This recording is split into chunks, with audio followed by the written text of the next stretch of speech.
Hey 8th graders, today's lesson is 1.2 Force and Motion. Your last assignment, you guys should have looked a little bit at velocity, and then prior to that, you guys took the pre-assessment for this new unit.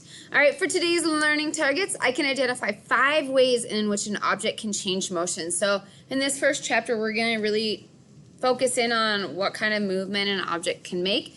And with that being said, we're also going to look at frame of reference today, which kind of dictates how we describe movement of an object, which leads us to our next learning target. I can explain how frame of reference is used to describe the motion of object. Okay, after we kind of talk a little bit about motion of object, we're going to talk about what a force is and how forces can change motions of objects. Okay, so that's going to lead us into what we call net forces and really looking at the magnitude of a force and how it changes or how it might change an object. Motion. Okay.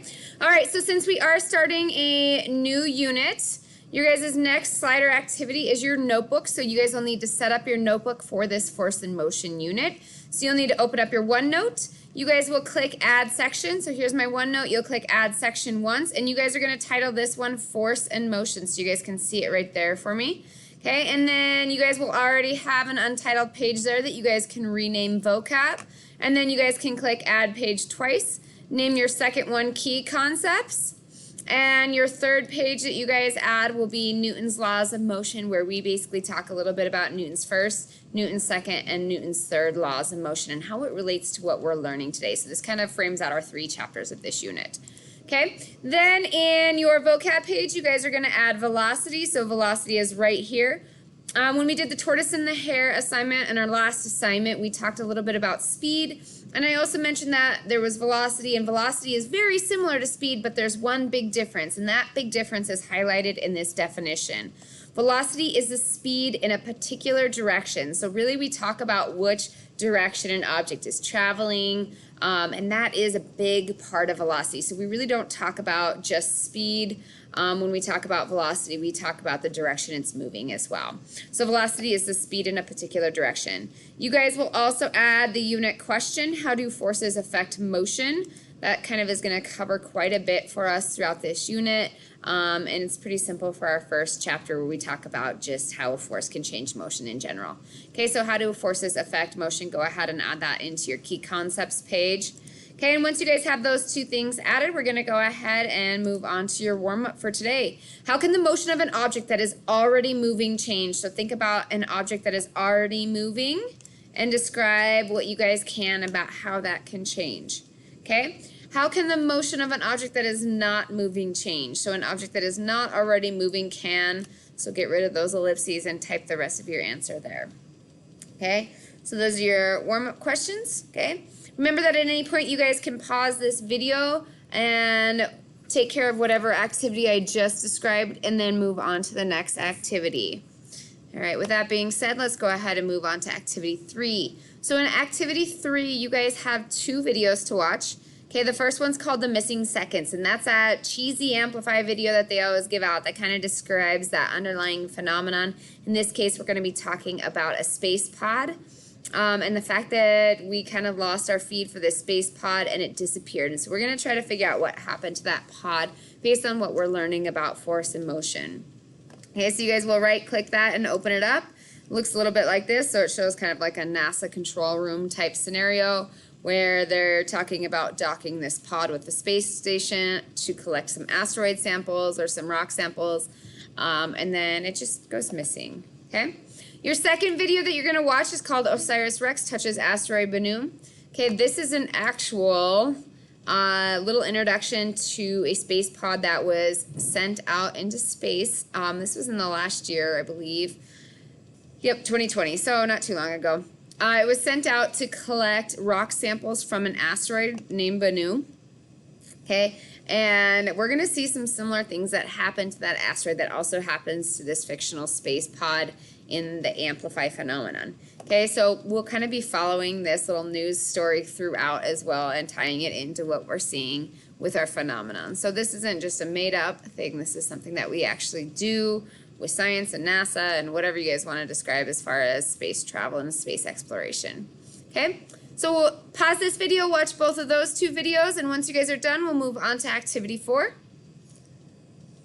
All right, so what you guys should have learned from this is that we have the space station, and then we have this little space pod. And again, that little space pod is sent out to collect rock samples or different samples from different planetary bodies. Okay, what happens is that pod is moving in and it's going to dock with the space station. So the pod approaches space station at a medium speed. And then that little pod has thrusters on it. So as it's moving in, it fires thrusters in an opposite direction. And the purpose of those thrusters is to slow down and stop the pod so it can dock right in time with the space station. So the thrusters fire to stop the pod. And then that allows, again, the pod to slow down and stop, and allows it to dock with the space station. So docking, the pod connects to the space station, okay? But of course, nothing ever seems to happen. So whether we're talking about the Amplify video or this actual OSIRIS-REx, okay? What we see is our pod, when we finally cued back into the video, was moving in the opposite direction, okay? So we have kind of two theories as to what happened that made that little pod move in the opposite direction. Okay, so claim 1, the thrusters cause the pod to move in the opposite direction. So remember that our little space pod is moving in at medium speed. Okay, and basically what claim 1 is saying is that those thrusters really fired a lot harder than they normally do, and that just, instead of slowing down and stopping the pod to allow it to dock, turned around and moved it in the opposite direction. So that's kind of this little third image here. The thrusters caused the pod to move in the opposite direction. Or, our claim 2, the thrusters only slowed the pod, so they didn't fire enough. Okay, so they didn't fire enough to stop the pod, they only fired it to slow it down. So the thrusters only slowed the pod, it didn't stop, the pod hit the space station, which made it bounce and move in the opposite direction. So remember, we're talking about outer space here, not a whole lot of frictional forces or gravitational forces at work. So the pod hits the space station and bounces off. But either of those scenarios causes our pod to move actually in the opposite direction away from our space station. Okay, so we're going to kind of be examining those two claims throughout this first chapter. Okay, what you guys will be doing in class, and you guys can either make this up or you guys can do this at home if you have this kind of toilet paper holder at your house. Okay, what I have on my toilet paper holder, and it's kind of hard to see there, is about an inch from the big part. I marked a number 1, and then about a ½ inch past that, a number 2, and another ½ inch, a number 3. So you guys can kind of use something temporary if you're at home to mark that.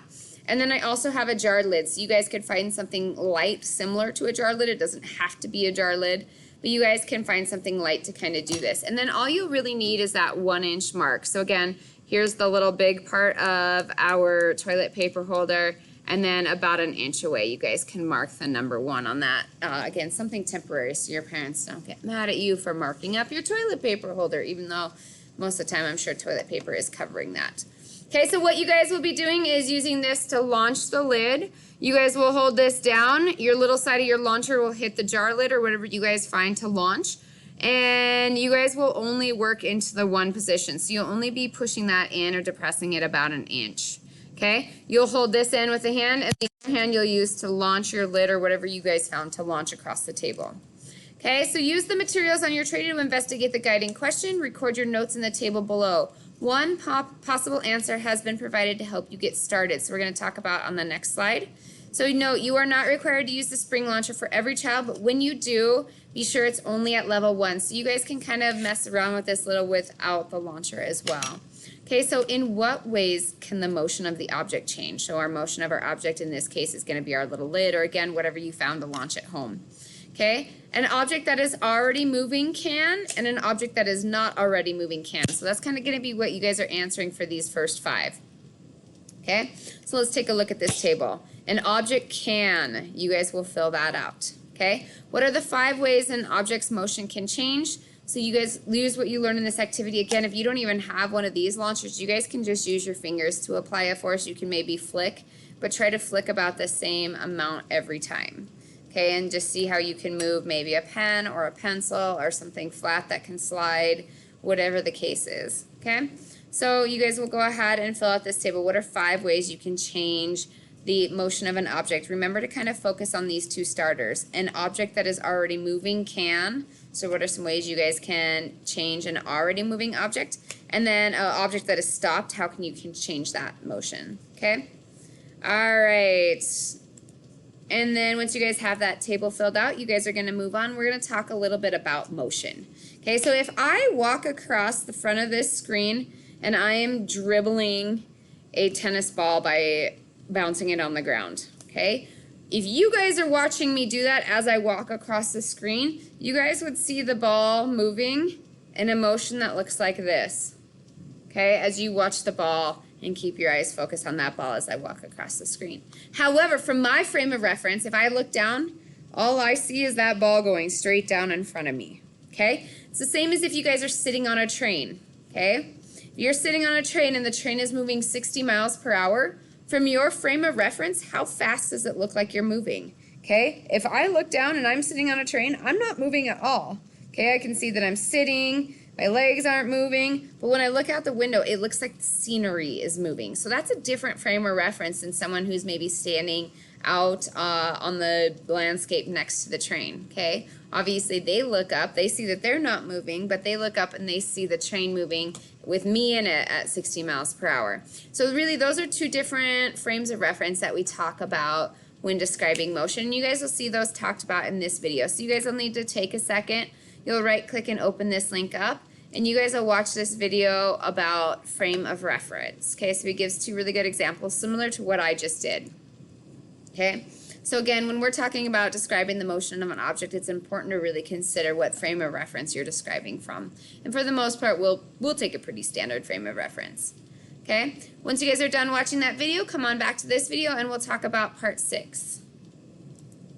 All right, so for this one, you guys are going to be doing a little writing assignment. This is the NASA frame of reference writing assignment. So here you guys have a link. You'll right click and open that link up, and it'll bring you guys into this picture.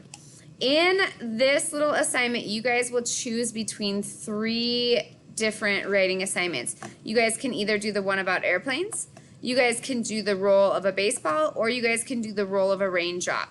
So if you guys note that under each of these, you guys have different perspectives listed. If we're talking about the movement of an airplane, you guys could be sitting on the airplane as an airplane passenger. Okay, you guys could be a person standing down on the runway working with the plane trying to guide it out.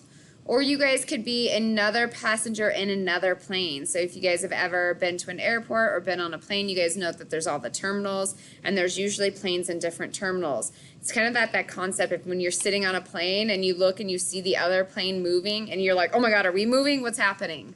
Okay, so think of that second passenger, okay?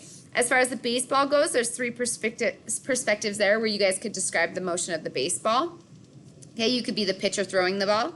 You guys could be the ball itself, describing your own motion, what it looks like you're doing. Okay, if you're the ball, it probably looks like you're not moving at all, but the scenery around you is moving. Or you guys can be the batter, describing the motion of that ball coming towards him. Okay, and then finally, you are the raindrop. Okay, you can either be the raindrop, and again, it probably looks like you're not moving, but when you guys look around you, it looks like everything else is kind of falling. Or you guys can be the puddle watching the raindrop come towards you. Okay, so those are 3 different options for you guys to choose from. You guys can see the audience you'll be writing to. So this is kind of who you're writing your letter to. So you're going to write a letter to a person who's never been in a plane, describing the motion of an airplane using 3 perspectives. Okay, if you guys choose the baseball, you're going to be doing a little sports radio commentary. And you're going to be writing to a person listening to a baseball game, as it is a commentary. And again, you're going to describe the motion of the ball using these 3 perspectives. And then finally, for your raindrop, okay, you're going to be writing to a child playing in the rain. And this is going to be a postcard, so very similar to a letter. And again, you're going to describe these 2 little perspectives here of the raindrop. Again, the raindrop's going to look like it's not moving if you are the raindrop. Okay, and then the puddle, obviously that raindrop would be coming right at it. Okay, and so what you guys will do is you guys will look at those perspectives. You'll write your letter or your postcard or your radio commentary to your given audience on the next slide. But first, you guys need to tell me which one you chose. So use your draw tool to circle either the airplane, the baseball, or the raindrop. Okay, and then here you're going to write your little paragraph, your letter, your postcard, or your commentary. Okay, so a paragraph should be about 5 to 8 sentences. I'll put that on there just to clarify. So So that will be your guys' final assignment to finish up on this frame of reference, okay? If you guys have any questions on that, let me know. Again, you're just describing the motion of either an airplane, a baseball, or a raindrop from those perspectives, either 2 or 3 perspectives that were listed on this link for you guys, okay? And then finally do your wrap up. Do you have any questions? Circle yes or no. If you guys have any questions, you'll type them right there and then circle 4, 3, 2, 1. How do you think you did? And you are all done. You can go ahead and hand this in and I'll talk to you soon. Thanks. Bye.